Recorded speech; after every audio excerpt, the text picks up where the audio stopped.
मैं माननीय प्रधानमंत्री नरेंद्र मोदी जी का भी आभारी हूं, जिन्होंने खुले मन से युवाओं की बात को सुना भी और जो 2024 में बिल लाया था उसमें व्यापक सुधार करने के लिए उचित कदम भी उठाए हैं। इसके लिए मैं उनका बहुत बहुत आभार प्रकट करता हूं, धन्यवाद करता हूं। 2014 से 2026 तक आप देखिए, लंबा समय हर बार प्रधानमंत्री मोदी जी युवाओं से संवाद करते रहे, सीधा संवाद किया है। चाहे देश के युवाओं को परीक्षा पे चर्चा की बात हो, ई पाठशाला की बात हो, युवाओं के लिए नई शिक्षा नीति की बात हो। मेरे से पूर्व मेरे दो साथी सांसदों ने, बांसुरी स्वराज जी और तेजस्वी सूर्या जी ने बहुत शानदार ढंग से पूरी बात को रखा। मैं दोनों को बहुत बधाई भी देता हूं। लेकिन ये भी कहना चाहता हूं, प्रधानमंत्री मोदी जी आज युवाओं से सीधा जुड़े हुए हैं और इसीलिए आज युवा उनकी बात को सुनते भी हैं। रात को 12 बजे अगर रिकॉर्ड करके अपना संदेश वो किसी सोशल मीडिया प्लेटफॉर्म पर डालते हैं तो शायद दुनिया के किसी नेता की किसी मैसेज को इतनी बार नहीं देखा गया होगा। 400 मिलियन व्यूज एक मैसेज को देखने के, ये दिखाता है कि प्रधानमंत्री मोदी जी युवाओं में कितने लोकप्रिय हैं। जब दूसरा वीडियो डाला तो उसमें भी 250 मिलियन से ज्यादा, 270 मिलियन हो गए। आपके कहने से लोकप्रियता खत्म नहीं होगी, लोकप्रियता है तभी तीसरी बार देश के प्रधानमंत्री देश की जनता ने बनाया है।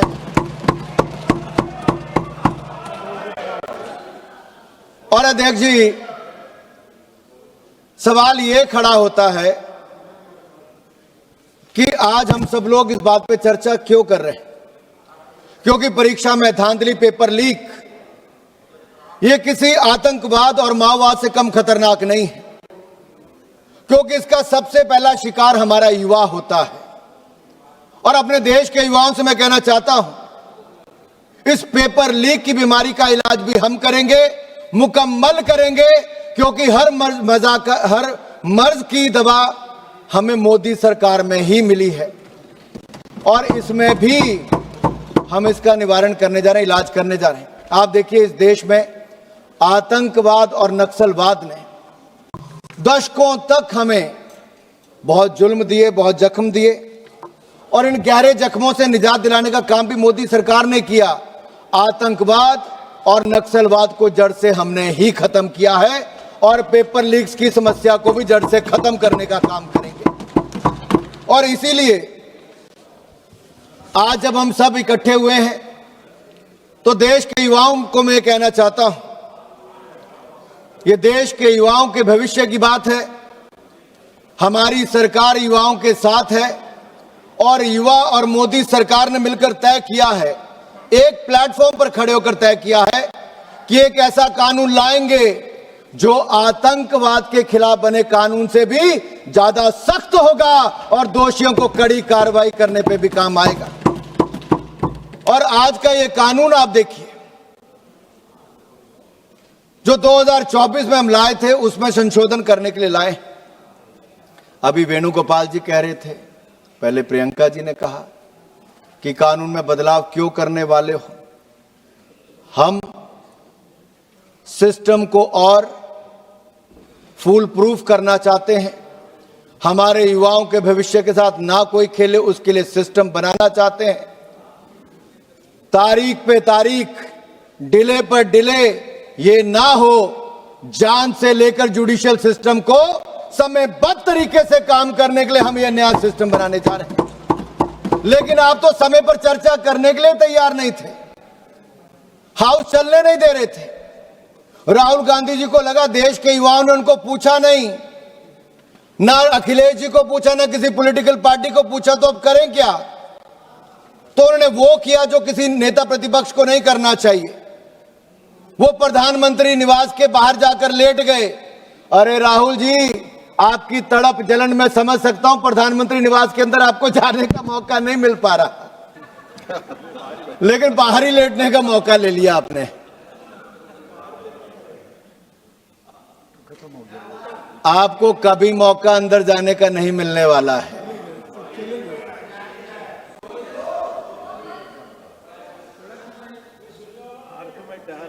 और हालत देखिए साहब क्या थी। हर तरह के प्रयास करके देख लिए, युवा उनकी बात सुनने के लिए तैयार नहीं था।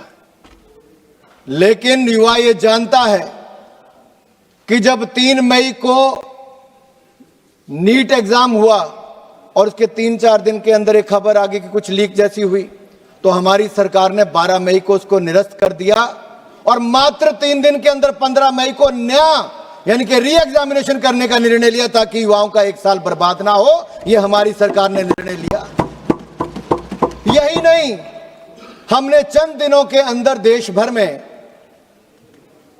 5440 से ज्यादा सेंटर्स में नीट एग्जामिनेशन को कराया। दुनिया भर के देशों में 14 सेंटर्स पे करवाया, 13 भाषाओं में करवाया और 21 जून को इसको करवा भी दिया और मात्र 45 दिनों के अंदर सारा प्रोसेस पूरा करके रिजल्ट भी निकाल दिया। यह युवाओं के प्रति हमारी प्रतिबद्धता थी। हम इनकी तरह दिखावा नहीं करते। मोदी जी ने युवाओं के हित में हर कदम उठाया, आगे भी उठाएंगे।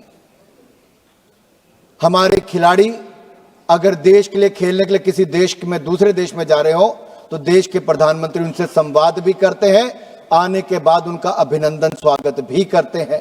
आज से पहले किसी प्रधानमंत्री ने नहीं किया। इनके समय 800 करोड़ रुपए का मात्र बजट था खेलों के लिए, हमारे समय 4000 करोड़ का बजट हो गया। इनके समय मात्र 65,000 करोड़ का शिक्षा का बजट था, आज उससे दुगने से ज्यादा 1,40,000 करोड़ का बजट हमने करके दिया है।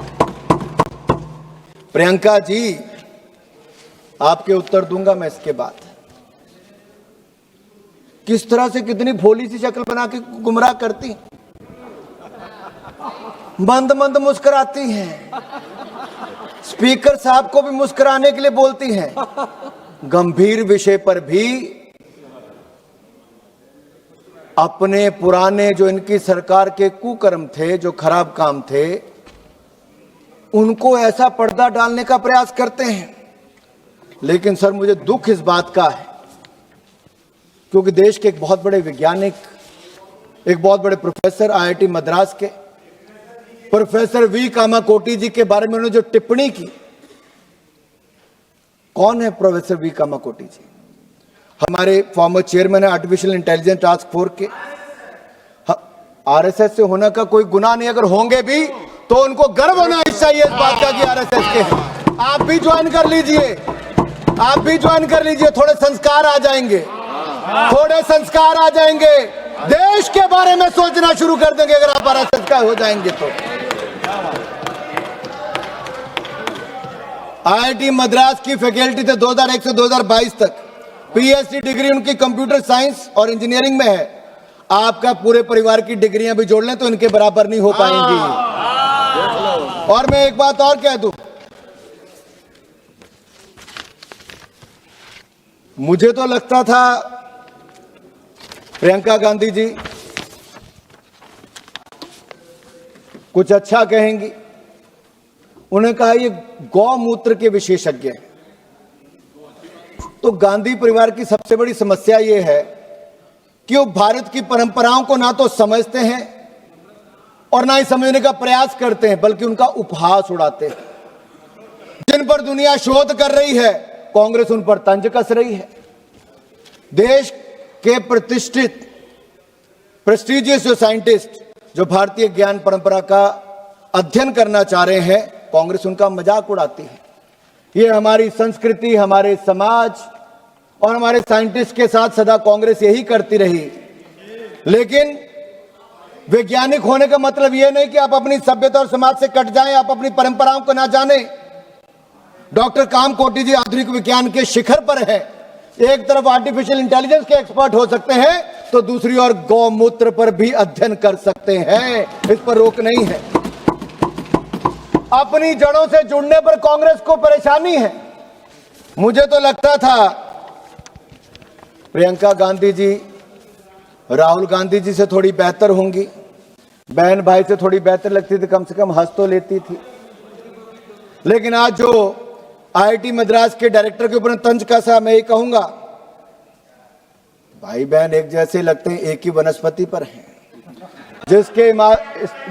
जिसके इस्तेमाल के साथ दिमाग कई बार सही तरह से फंक्शन नहीं करता है और हो सकता है गौमूत्र इसको क्योर करे। डॉक्टर साहब हो सकता है एक ही गौमूत्र उनको क्योर करे। इसलिए मैं फिर एक बार कहता हूं, अभी तो उस इलाज पे भी आता, लेकिन पहले पेपर लीक का इलाज कर लें। आनंद जी, आनंद आएगा सुनने में। भदौरिया जी, एक आध सप्ताह गौमूत्र का कर लो। सर मैं इतना ही कहूंगा, ये कहीं रोक नहीं है कि आपको इस बिल लाया हो तो उस पर उसके अमेंडमेंट नहीं ला सकते। ये मोदी सरकार की सोच को बताता है कि जिस तरह की रिफॉर्म्स की आवश्यकता है, हमारी सरकार वो रिफॉर्म्स करेगी जो युवाओं के हित में होगी। और यही नहीं, मैं ये भी कहना चाहता हूं, और आप सारे कागज पेन निकाल कर लिख लीजिए, ये जो हम नया बिल लेकर आए हैं, ये बिल, ये कानून एक नजीर होगा। This will set an example sir.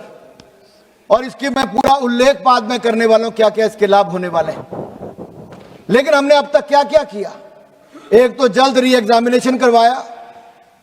Priyanka ji कह रही थी फेस रिकॉग्निशन। अरे फेस रिकॉग्निशन छोड़िए, हमारी सरकार ने 13 के 13 लोग जो पेपर लीक में शामिल थे, उनकी गिरफ्तारी करवा दी, जेल में सड़ रहे हैं, और उनके खिलाफ फास्ट ट्रैक कोर्ट्स में आज कार्रवाई हो रही है।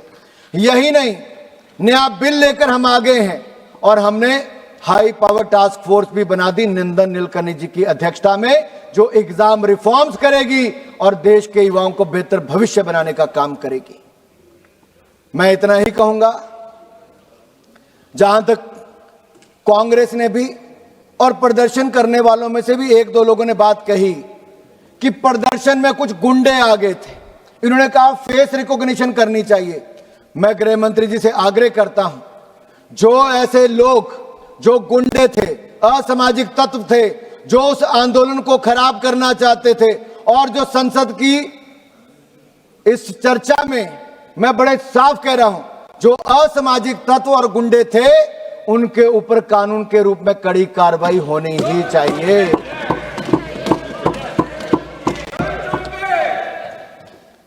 देश का युवा पेपर लीक की बात करने आया था, बेहतर सिस्टम की मांग करने आया था। वो पुलिस की गाड़ियां जलाने, पुलिस को पीटने नहीं आया था। देश का युवा नहीं कर सकता। ये मुझे ही समाजवादी पार्टी के कुछ सांसद कह रहे थे, हम गए तो हमें भी उन्होंने भगा दिया कि आप क्यों आए हो। मैंने कहा भाई आपका ट्रैक रिकॉर्ड ही ऐसा था, आपको वहां कौन लेता है? अरे आपके नेता आपके नेता अखिलेश यादव जी पे आऊंगा मैं, ठहरो जरा, बताता हूं क्या बोलते थे वो। उन युवाओं ने भी इनका मजाक उड़ाया। राहुल जी तो हिम्मत ही नहीं कर पाए उस आंदोलन में जाने की, वो बाहर जाके प्रधानमंत्री निवास के बाहर बैठ गए। लेकिन सबसे बड़ी समस्या अध्यक्ष ये हुई, खुद चले गए, समाजवादी पार्टी वालों को और बाकी इंडी गठबंधन वालों को बुलाया ही नहीं कि महफिल अकेले लूटना चाहते थे। ये ट्रस्ट की कमी आपके गठबंधन में है, ना नेता है ना नीति, और नीयत में तो खोट पहले दिन से नजर आता है।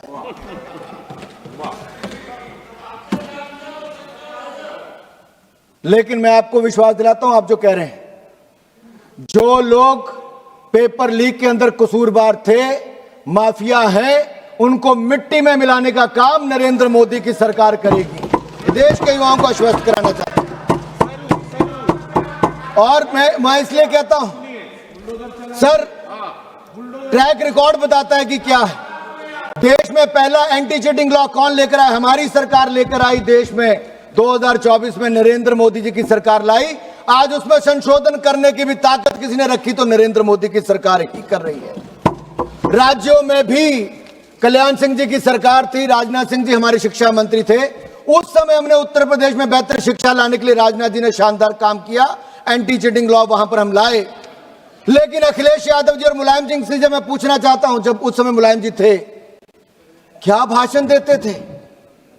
अरे भाषण सुनिए अखिलेश यादव जी का, कहते नकल तो हम सब ने की होगी, थोड़ी थोड़ी नकल तो चलती है, थोड़ी थोड़ी सब कर लेंगे तो क्या हो जाएगा, हम सत्ता में आएंगे। अखिलेश जी ने कहा तो सब चीटिंग करने वालों को छोड़ देंगे, वोट डालो सपा को।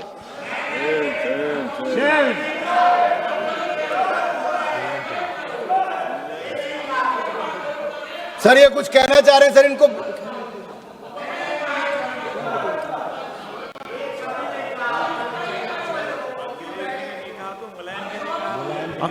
अनुराग ठाकुर जी, अनुराग ठाकुर जी सर ये बता दें अखिलेश जी ने कहा कि मुलायम जी ने कहा, सर ये बता दें अखिलेश जी ने कहा कि मुलायम जी ने कहा ईमानदार युवाओं के साथ ये कहते हैं कि बेईमानों को आगे आने दो, चीटिंग करने वालों को आगे आने दो।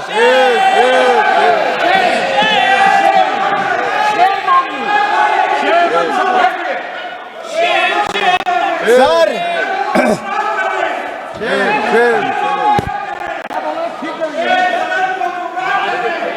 सर सर राहुल जी और अखिलेश जी के बारे में मैं इतना ही कहना चाहूंगा, खुद मियां फजीहत, दूसरों को नसीहत। और यही नहीं जिन्होंने 50-60 साल